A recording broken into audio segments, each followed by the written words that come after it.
We just read about the birth of Jesus, so I'm going to bring you into Matthew chapter 1, the genealogy of Jesus. We learned that Rahab was the mother of Boaz. If you remember, Rahab was the prostitute in the book of Joshua, and Ruth is from this despised people that we read about in Genesis 19. But here in the bloodline of Jesus, both Ruth and Rahab are in his bloodline, and it's not because they're God's chosen people, it's because of their faith in God, in Yahweh. The book of Ruth occurred during this time of Judges, this very dark time when God's own chosen people abandoned him. The Israelites were unfaithful to God, and it shows that God chooses everyone, but not everyone chooses God.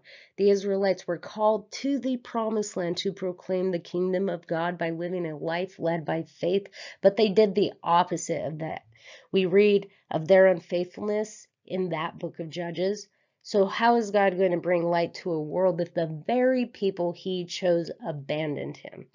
Well, that's a life lesson. God's grace is not limited. It's encouraging for us to read that no matter what our background is, when we give our life to God and have faith, God can and will use whoever is willing. God seeks faithfulness, and it doesn't always come from those who claim to be God's chosen ones. The Israelites were God's, quote, chosen people, but the faith came from a harlot, Rahab, and from a, quote, despised people, Ruth.